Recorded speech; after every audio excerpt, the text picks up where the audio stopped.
The dust does seem to finally be settling on this election shakeup a week after it was announced. But how does this data dovetail with your political experience? Well, I thought the Democrats always picked the vice president. Hubert Humphrey, Walter Mondale, Al Gore, Joe Biden himself, and now Harris. So I think if there had been a primary, probably she would have run institutionally. That's the way things go in the Democratic Party. Uh, I was surprised always that President Biden's team agreed to a debate before the nomination because it was the only thing that could possibly destabilize this nomination, and it did. And I was kind of shocked that they did that. And I don't know, when when all the books are written, who proposed that and why they did that. But that was undoubtedly the biggest surprise of this election was scheduling a debate so early and taking such a risk, and that risk obviously backfired on Joe Biden.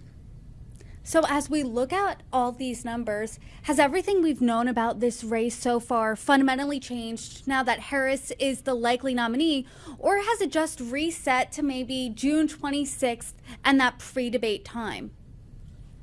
I think that it's closer to a reset because, again, we're back to Trump by a couple of points, but there are certain advantages here. Look, age is now off the table as it relates to the Democratic nominee.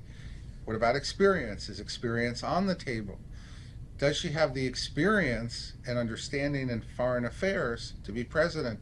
And is she going to face, those kinds of questions?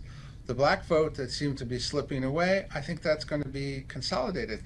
The women's vote that seemed to be, not as uh, not as polarized against men, seems to be much more polarized. So it is the same race on the surface, but there are key differences here. And of course, right now, her popularity is much higher than Joe Biden's ever was because he had been slipping in job ratings, slipping in popularity, and slipping in on basically all the dimensions of his job.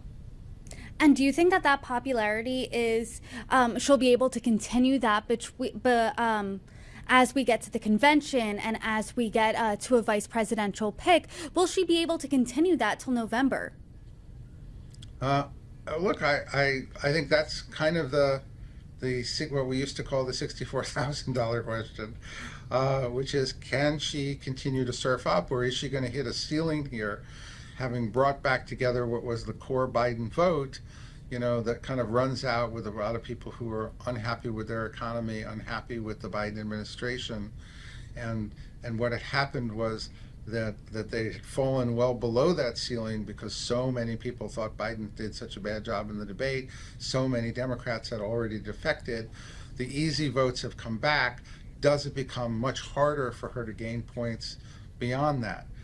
I think it does become much harder for her to gain points, but she does have these several very favorable events here, including her convention, the lack of any serious questioning of her, the good social media, I think, campaign that they've been able to put into effect here that may raise this. But every single point here is going to be a very, very difficult point to get because the rest of these voters have been, even if they say they might change their mind, have been pretty dug in for quite some time.